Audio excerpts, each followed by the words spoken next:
Hi, you're watching Floyd Steinberg's YouTube channel. So I went to Superbooth and all I got is this jute bag, and in fact I went there for the second time. I already was there last year in 2022, but then I never got around to cutting the video I filmed there. I decided to finally go through my material and just show you an overall impression about what Superbooth is and what I found interesting and worth telling you about. And I'm going to make clips from last year and this year and just tell you what I saw there. And if you think that might be interesting, please join me in this video. Here we go.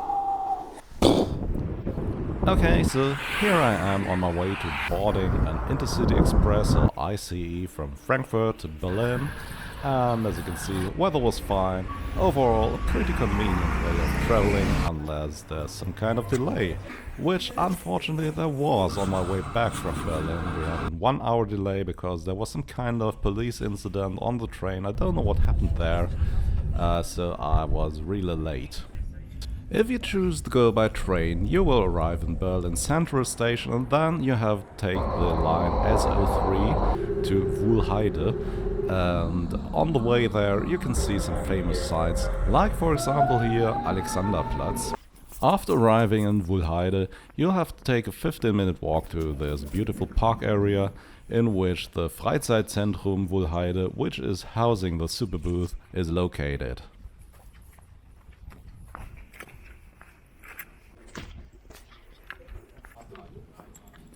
So the thing I wanted to see this year was Aodyo's booth. I hope I pronounced that name correctly. They had their Anyma PHI and Anyma Omega modeling synths on display there. Aodyo's Roman Bricoux, and I hope I pronounced that name correctly, took a lot of time to show me the synths. He really went into all the details in a half-hour tour. So if you're watching this, thank you so much for doing this. So the Anyma PHI is a physical modeling synthesizer. Yeah. So you've got this kind of models here, plug model or chord model. Yeah.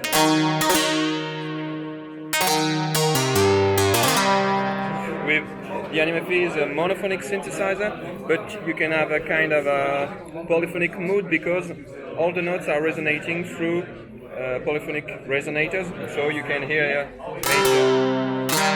major, minor modes because the resonators are doing it polyphonically.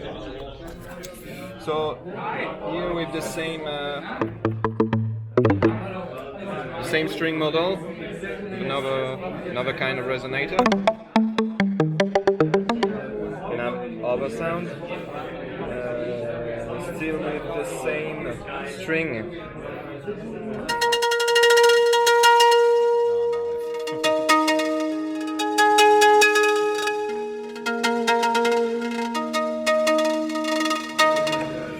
So you can see here that I am using the modulation wheel because the Anyma PHI is using macro parameters matrix, and you've got two states of the matrix. You've got the main state and an alternate state that you can access using this button.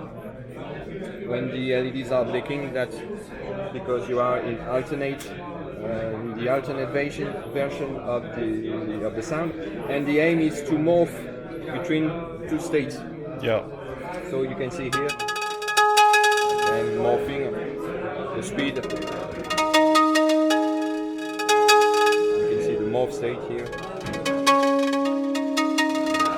You can see that with another patch here, with a cymbal model that is excited with a bow.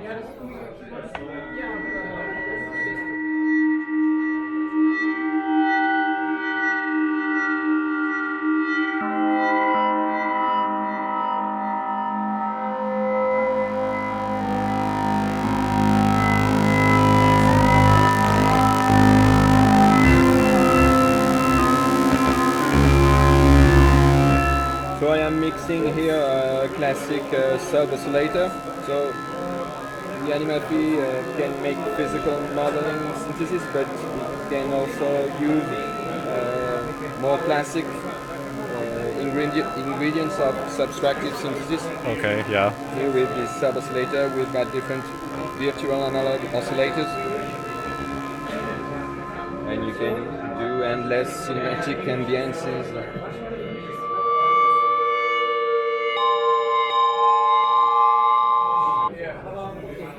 We got bell models. Really convincing, yeah. Different formant models.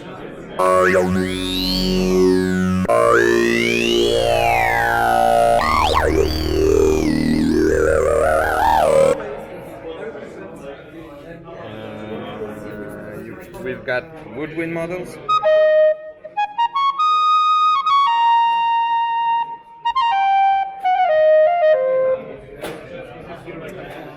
And we also got percussive models.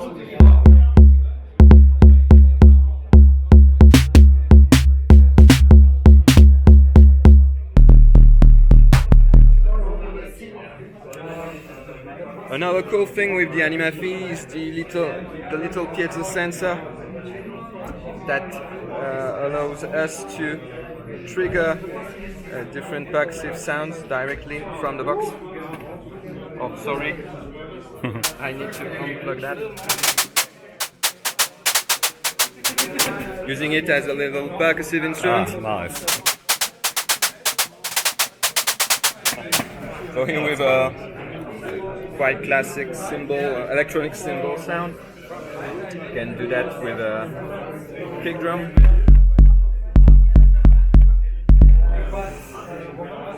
And we can also you can also trigger two different sounds depending on the way you are hitting the box.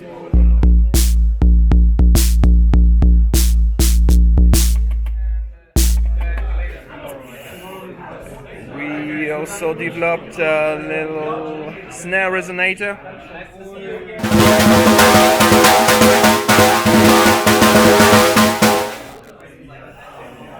And that's it for the piezo sensor. The Anyma PHI is monophonic, but depending on the CPU charge, you can have up to 3 notes of paraphony. Sorry. Oh, okay. So you can hear that on that kind of patch.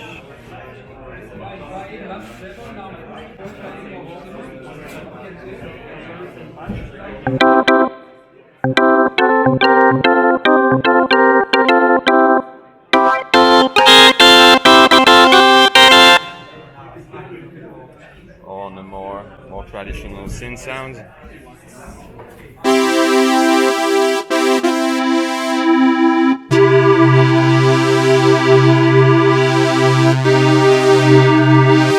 So that's monophonic, but not only monophonic. And another example here of the string model, here going through a granulator.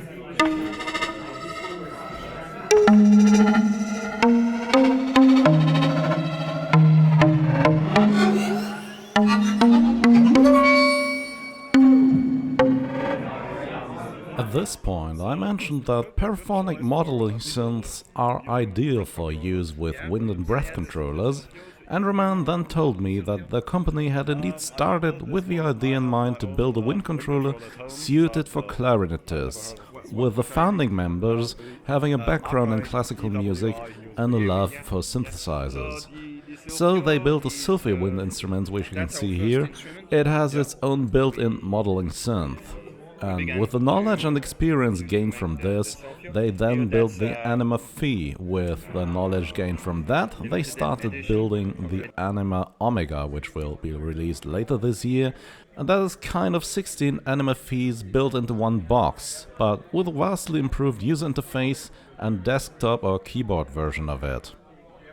Unfortunately, most of the booths at Superbooth have no mixer on spot, so when we unplugged my recorder from the PHI to the Omega, no sound was captured. which is really unfortunate because there was some pretty impressive stuff on display. The Omega can play up to 16 voices simultaneously and is 4-part multi-timbral, with each voice being able to play up to 4 notes. So you can have, for example, bass, drums, piano and pads playing along, all of that with the expressiveness and flexibility this technology has on offer. Roman also showed me that he can use the audio input on both synths to interact with the synth sounds and effects, which led to some really dynamic and previously unheard results.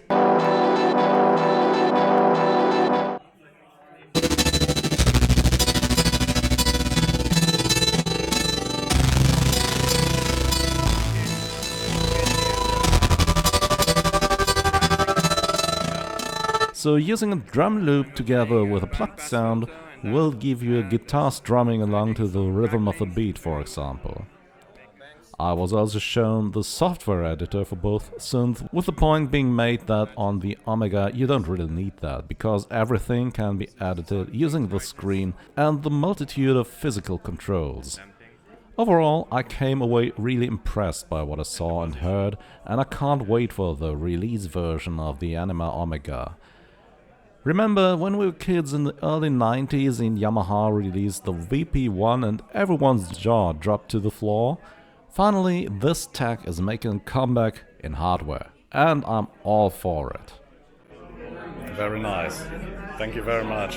For great software modeling synth, watch my video on Reason's Object Synth, which also debuted on Superbooth 23.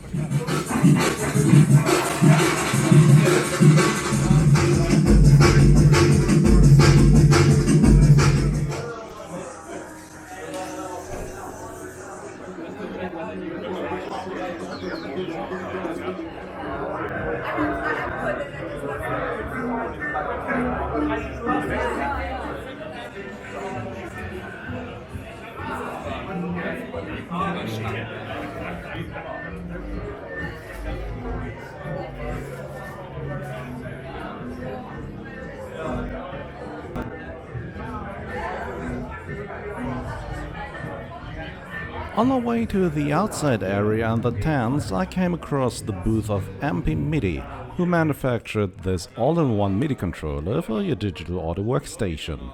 As you can see, this device plugs into your DAW and then shows the user interfaces of the plugins you use on a bright big touch screen.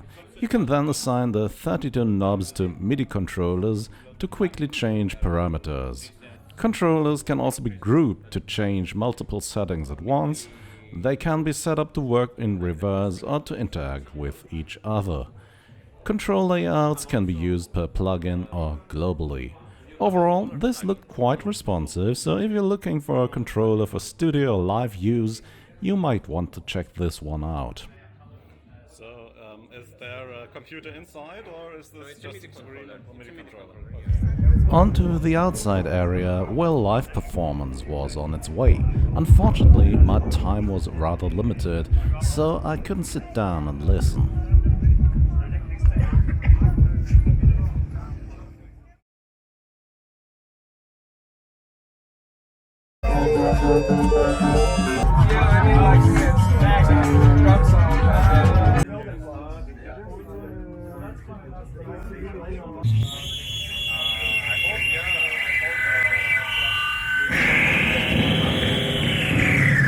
On my way through the tents, I stumbled upon the booth of OK200, who enthusiastically showed me his Degree Eurorack performance controller. He was so brimming with positive energy that I didn't dare to tell him I have no clue what all the things he showed me really mean, because my knowledge on Eurorack modules is really limited. So I'll try to summarize what he told me. You can also look this up on his homepage, ok200.ca.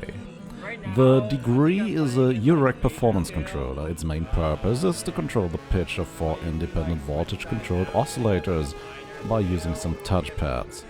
It's also a 32-step sequencer that can perform a number of useful things. You can create sequences using the touch-sensitive buttons on the right, and once that is done, you can then set the musical scale of the sequence using the switches in the middle. There's also a portamento control and 4 pitch benders. The module can also latch and quantize incoming control voltage, and the pitch benders can also be used for ratcheting. All in all, you can hear me saying, "Oh wow," and "yeah, okay," and "that sounds great" a lot in the original footage, but to be honest, to really appreciate what this box does, one has to know more about Eurorack modules and the purposes. So if you're interested, please take a look at his webpage, which should be on screen right now.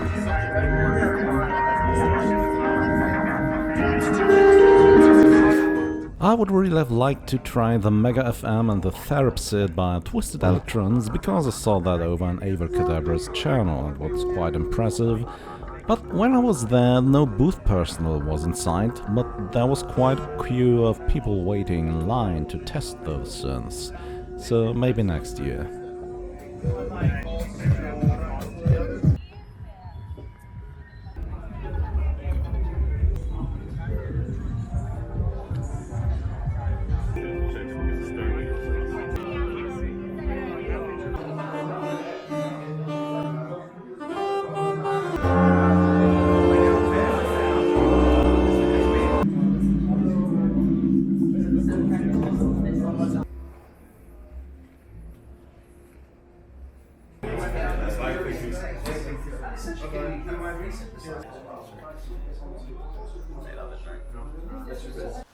But the real pull of this event is not the new synths, at least I think so. When walking the hallways of Superbooth or the outside area, you will inevitably run into familiar faces. Perhaps you've seen them in media or YouTube. This event is a great time for socializing, talking about synths and everything you love about electronic music hardware. The sense of community is quite strong.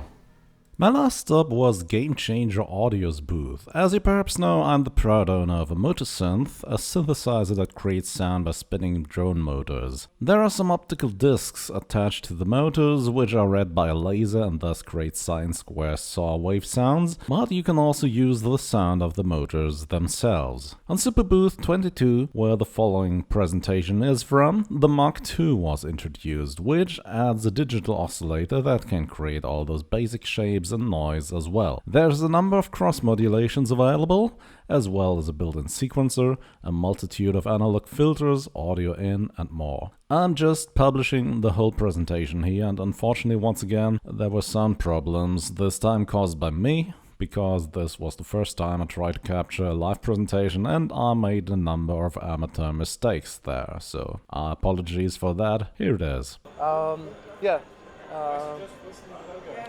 I'm gonna try to do like a little demo, and I'll show how the voices sound on their own, and then I'll add the digital voice, show some modulation tricks, and then I'll do like an ARP, something like that.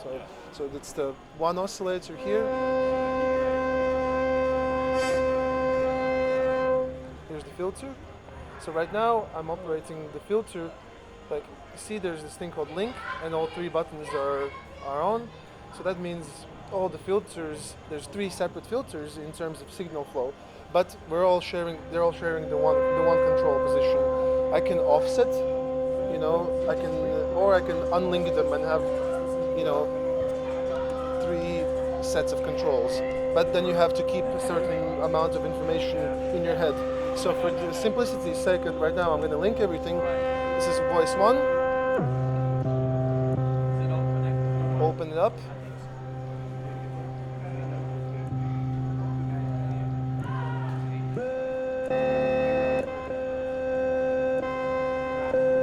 Second voice. Oh wow, it sounds so great. Sounds good. Yeah. Now I'm just gonna. We've changed. For example, we've added the all pass filter, which is kind of cool.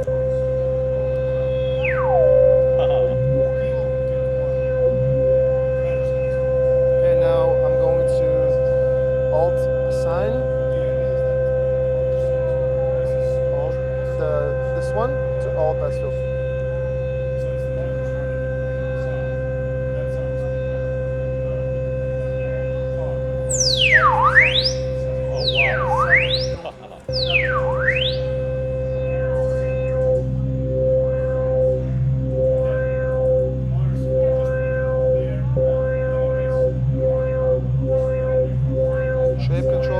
oscillator.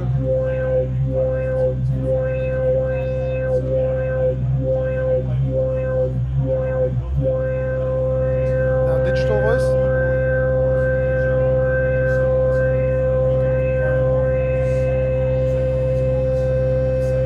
Digital voice is on its own here. Yeah.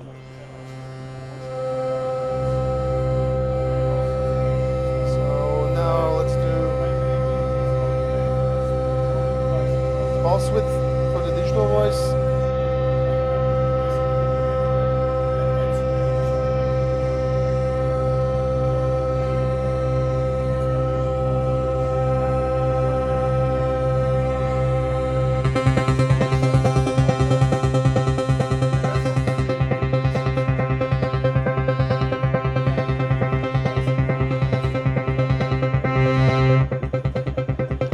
Different envelopes for different voices. Now the digital one will have just an AD, and I can change it, for example, to a noise.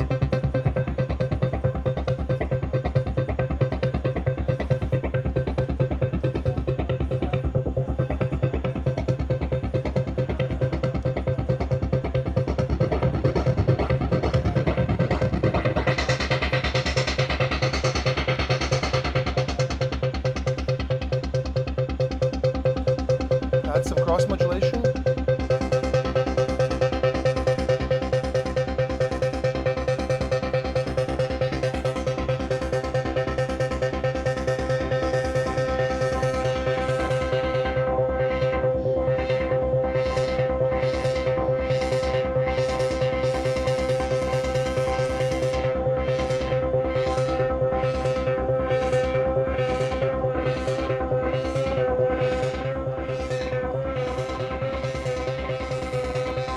So now I can change the like clock source for the modulators. For example, I can choose the note.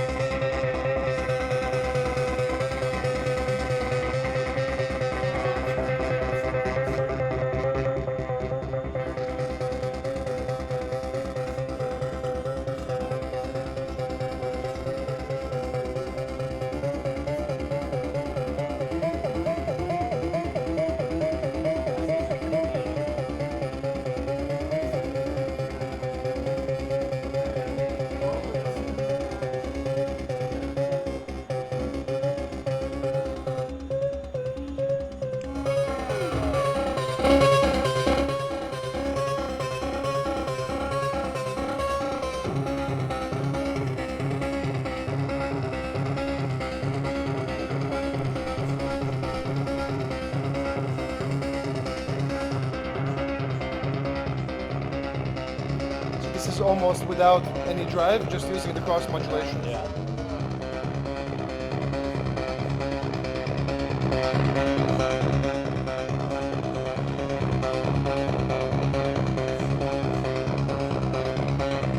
Also, we have a function. We have this cool function called clutch. So if I hold clutch, I can change a lot of parameters. For example, at the same time,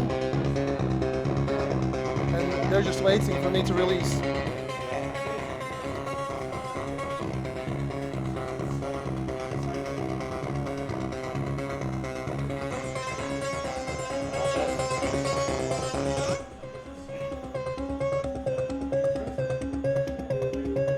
Let's change the digital voice.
and I'll show some stuff on the acceleration.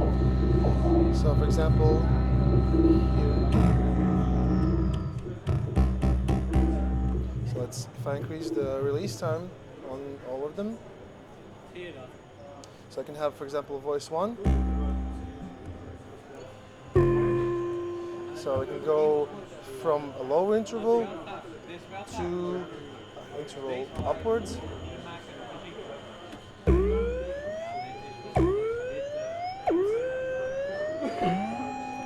You can do a different one for the lower voice.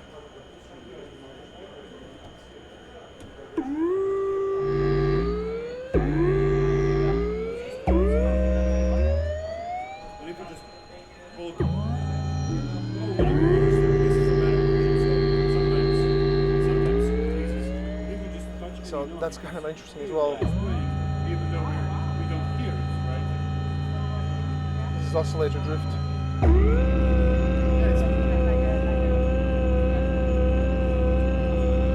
exactly. You know, organic is a very overused word these days. Yeah, so I hope that's a good demo. Also, yeah. So yeah, those were my impressions on Superbooth 23. So if you found this video interesting or entertaining, and if you want to see more coverage on Superbooth in the future, please consider subscribing to my channel. And if you want to support what I'm doing here financially, you can use the Super Thanks button, become a channel member, or join my Patreon. And as always, thanks for watching, and see you again very, very soon. Bye bye!